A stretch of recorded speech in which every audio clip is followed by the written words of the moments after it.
বাসর হঠাৎ স্বামীর হাতে একটা চিহ্ন দেখে ঘাবড়ে গেল অনামিকা। এটা কিভাবে সম্ভব? এ তো সেই চিরচেনা চিহ্ন যেটা সে নিজের হাতে দিয়েছিল তার জীবনের একমাত্র ভালোবাসাকে। এটা রোহানের হাতে কিভাবে আসলো? রোহান রুমে ঢুকে ড্রেস চেঞ্জ করে হাপাতা গেঞ্জি পরে, তার ভেতর চোখ যায় অনামিকার, তাই সে দেখে ফেলে চিহ্নটা। অনামিকার দিকে এত সময় তাকায়নি রোহান। হ্যাঁ, অ্যারেঞ্জ ম্যারেজ তাদের। এর উপর অনামিকা তাকে আগেই বলেছে তাকে স্বীকার করবে না। কিন্তু এটা কিভাবে সম্ভব? যাকে সে সারা জীবন খুঁজে চলেছিল, এই কি সেই কাম্য পুরুষটা তার, যাকে ছোটবেলায় হারিয়েছিল সে? এই তো কিছুদিন আগে। তোর বয়স বেশি হয়ে যাচ্ছে, আমি ছেলেপক্ষ আসতে বলেছিলাম আজ। কিন্তু অনামিকার মাথায় তো অন্য চিন্তা। পাত্রপক্ষের সামনে এসব অভদ্রতার মানে কি অনামিকা? মা বলল। কি বলবে ভালো করে বুঝিয়ে বলো না মেয়েটাকে। বাবা আবারও বলল, কিছুক্ষণ আগে তাকে দেখতে আসা ছেলেপক্ষের সামনে তোমার মেয়ে কেন বলল তোমার মেয়ে আগে থেকেই বিবাহিত? ছেলেপক্ষের সামনে কোনো মেয়ে এরকম একটা তথ্য দিলে কেউই বিয়ের মত দেবে না, এটা তো স্বাভাবিক। কিরে কথা বলিস না কেন? তুই তো বিবাহিত, কোথায় তোর বর? বাবার কথাই এবার চোখ তুলে তাকালো অনামিকা। তোমরা যাই বলো বাবা, ছোটবেলায় তো ঠিকই বিয়ে হয়েছিল আমার, বাচ্চামো করেই হোক।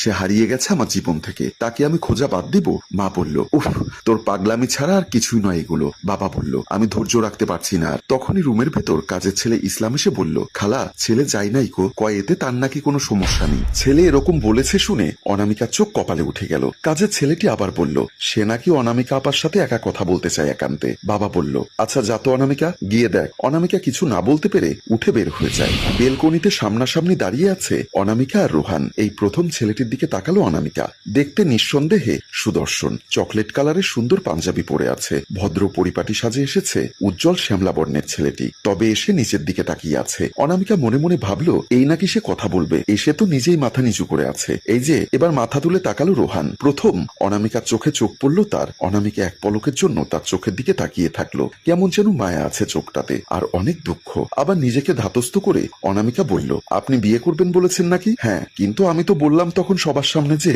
জানি, আর এটাও জানি সেটা ছোটকালের। অনামিকা এবার রেগে গেল। ছোটকাল মানে? এখনো তার স্মৃতি আমার মনে আছে, এখনো তার দেওয়া প্রতিটা জিনিস আমি আমার কাছে রাখি, এখনো প্রতিটা দিন আমি তার আশায় বসে আছি সে আসবে। রিল্যাক্স রিল্যাক্স, আমি তার জায়গা আপনার থেকে নিব না। আমি সারা জীবন কি খুঁজেছি জানেন? সত্যিকারের ভালোবাসা। যে তার ছোটবেলার স্মৃতিটাকে এতটা ভালোবাসতে পারে, সে আমাকে কতটা ভালোবাসবে। আর শুনুন, আমিও তাকে খুঁজতে আপনার সহায়তা করব, বিয়ের পরেও সমস্যা নেই। কিন্তু এতে আপনার লাভ, লস লাভে কি জীবন চলে? অনু হঠাৎ চমকে উঠলো অনামিকা। কি নামে ডাকলেন আমাকে? অনু। অনুর এই ডাকটা খুব চেনা, তার আকাশ তাকে এই নামে ডাকতো। রোহান বলল, অনামিকা বলেছি। কেন সমস্যা নাম ধরে ডাকলে? অনামিকা এবার শান্ত হলো। হয়তো ভুল শুনেছে সেই। আজকাল সব সময় তার আকাশের কথাই মনে পড়ে। আজ কেন যেন মনে হচ্ছে আকাশ খুব কাছেই তার। অনামিকা নিজেও জানে এটা সম্ভব নয়। তার সায়ন যে আজ বহু বছর আগে তাকে ছেড়ে কোথায় হারিয়ে গেছে সেও জানে না। না আচ্ছা আপনি আসুন, আপনার মতের অপেক্ষায় থাকবো। বিশ্বাস করুন